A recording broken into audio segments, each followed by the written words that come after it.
Thank you, Helio, for the introduction.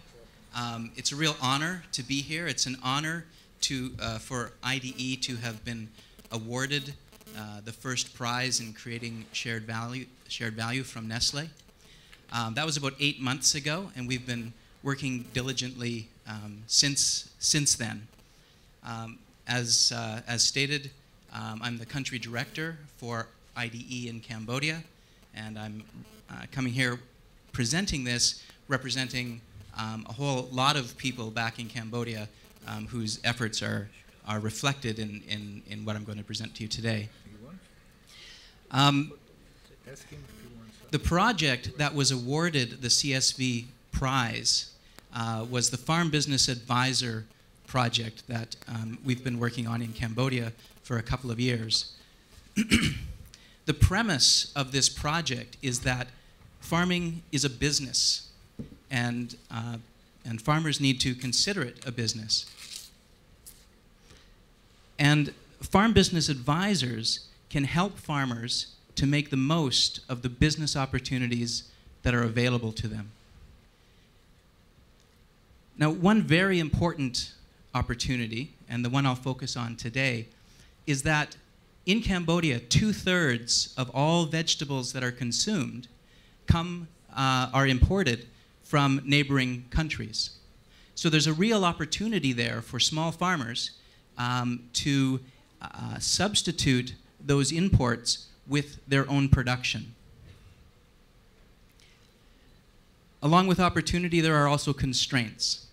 And IDE has spent many years experimenting with farmers, working with farmers, listening to farmers, and what we hear is that the main constraints are poor water control, that's droughts in the dry season and floods in the wet season, lack of good quality inputs, agricultural inputs like seeds and fertilizer, lack of horticultural know-how, especially for newer varieties of vegetables that are not the traditional types, poor access to credit, and poor access to market information.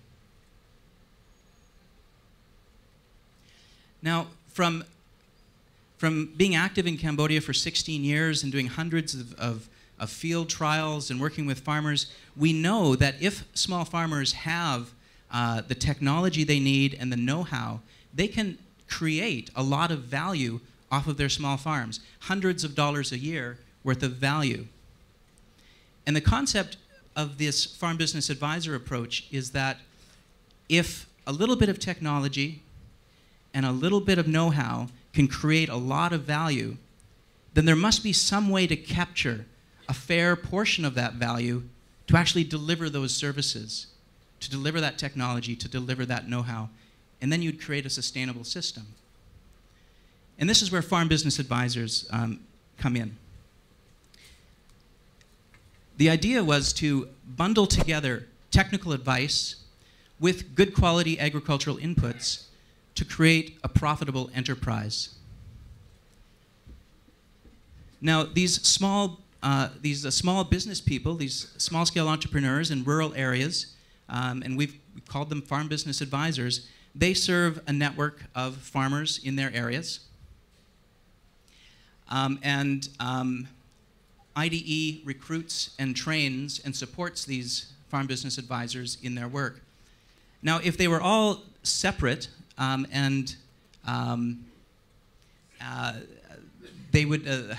they need some sort of ongoing support, ongoing connection. And so what we thought in the project plan was to organize and support these FBAs as franchisees linked to a central franchisor.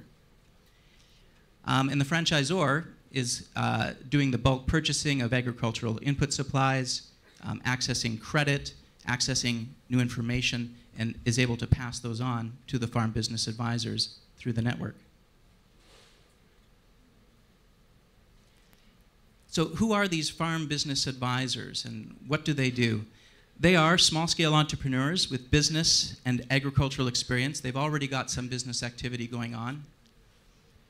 What they do is they become mobile promoters who go around in their areas and encourage people to start growing or expand their vegetable production with a stronger market orientation.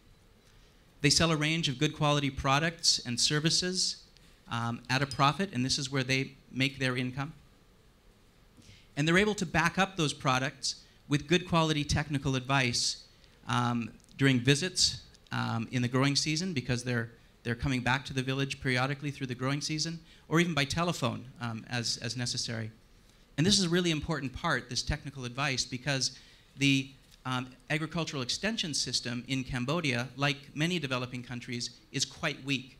And very few farmers that I have ever met in Cambodia have ever talked to an extension worker. So that we have to create, or we're trying to create, other channels to get information to small farmers. The FBAs, the Farm Business Advisors, can also provide in-kind credit with payment due at harvest for the seeds and the fertilizers that they sell. And they also maintain certain quality standards that the franchisor sets. And each FBA typically serves between 100 and 200 small farmers in their region, and their region might include 6 to 10 villages. The franchisor, the role of the franchisor is to recruit and train FBAs to set those standards for the type of products that will be sold, the type of services that will be offered, and the type of information that will be delivered.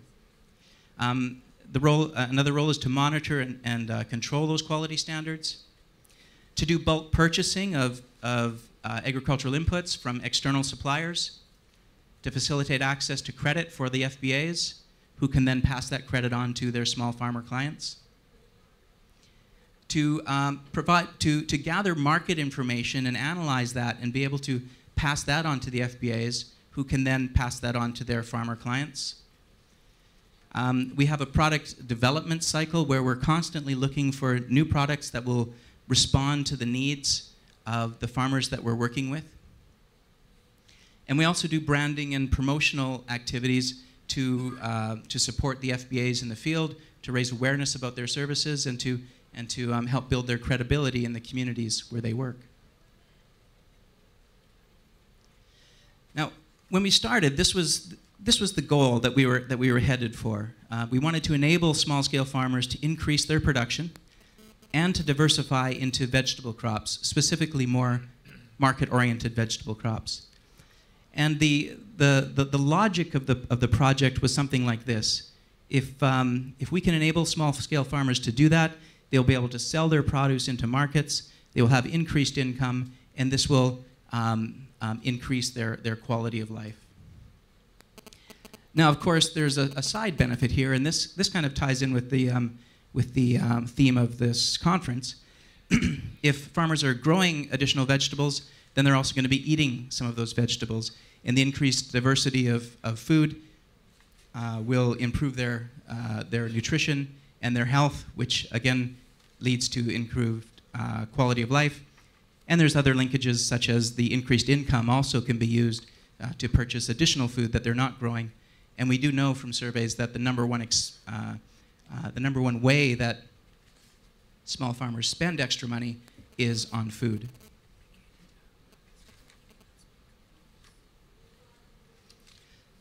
So what has happened? We began this project officially. It sort of evolved over many years, but when we really started applying the model as it is now was actually about 2 years ago.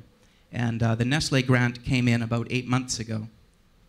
So the results up until last month look something like this. You don't need to see all the details there, but these are the months over the past almost 2 years. The blue line is the increasing number of clients that are being served through the FBA network. And it's up close to 7,000 clients now. The green lines are the monthly revenue from the FBAs, the collective revenue from all of the products that they're selling. And you can see that there is some seasonality throughout the year. Where we've arrived at is we have 102 active farm business advisors. We have almost 6,900 farmer clients. And those are unique individual households. That doesn't count repeat clients again. And the clients themselves, the farmer clients, based on our follow-up surveys, they're making on average about an extra $100, $110 a year in net additional income. So if you multiply that out by the number of years and the number of clients, there's been close to $1.1 million of value created in the pockets of small farmers through this system over the last 2 years. We actually are a bit disappointed in that $110 because we think we can raise that. Some farmers are making upwards of $1,000 a year in extra income, so we really want to see the average move closer to that. Who are we reaching with this network of farm business advisors? Well, in our recent surveys, we've compared our client lists with the Cambodian National Poverty Ranking System, and we find that half of all FBA clients come from the poorest third of the population. So there is a bias towards serving poorer households in the communities where we're working. Another statistic that we've found is that 35% of vegetable growing activities are done by women, whereas 79% of vegetable marketing is done by women. And what we think this tells us is that adding additional vegetable growing doesn't overly burden women, but when it comes to marketing them, the money from those vegetables passes through the woman's hand first in most cases. And the woman in Cambodia culturally is very much in charge of the family purse for daily expenses and daily operations, daily house management, and that kind of money gets put towards food and medicine and school fees and things of that nature. There's other health and nutrition links to be made as well. The farm business advisors are able to deliver information along with their products, and this is a unique feature, we think. They're able to inform their farmer clients on health and environmental issues, for instance. For example, we have a fairly intensive process of training farm business advisors in responsible ways to deal with pesticides, for instance. And we train and promote an integrated pest management approach where pesticides are used only as a last resort after certain thresholds have been reached, and we use only approved pesticides that have Khmer labels so that farmers can read them, and we promote methods of using them that are safe. So a network like this is much more able to promote responsible chemical use in this case than the standard market shop, which is selling pesticides, and they usually don't know anything about them.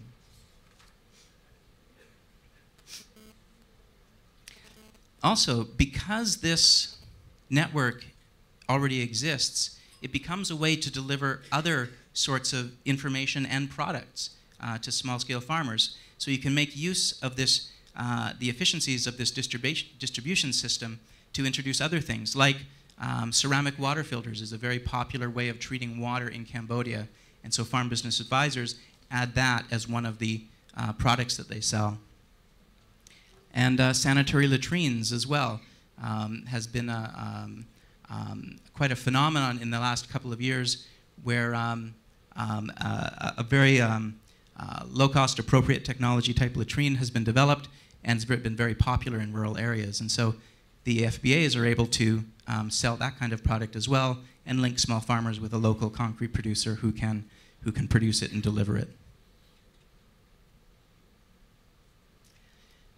One of the guiding principles, I think, behind this approach and behind the successes that we've seen so far is that we treat people like customers. We don't think of the people that we're serving as beneficiaries or recipients of charity. These are our customers. And two very important implications of that is that we must listen to our customer. And directly connected to that, we need to be able to offer products and services that respond to what we learn when we listen to them. And the other thing is to let the customer invest. We don't offer any kind of subsidy on the products or hardware that is being sold through the FBA network. The FBAs, they make a reasonable profit on the products to sustain their own businesses.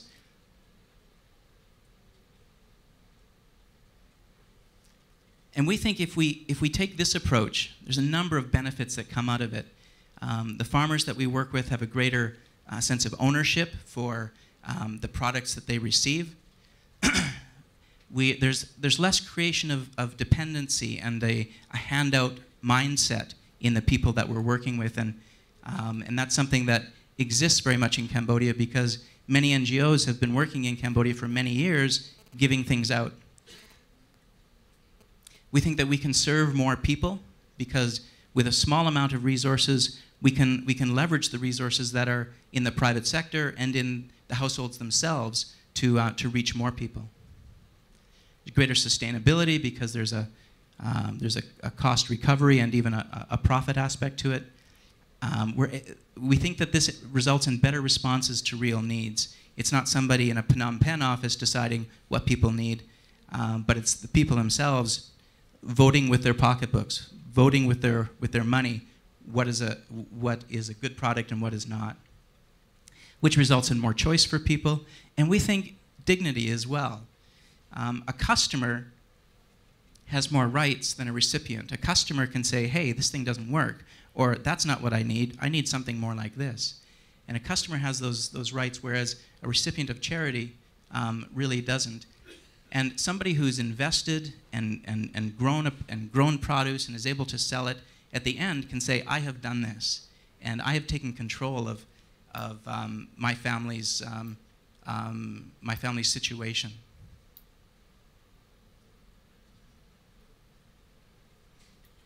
Thank you very much for your attention.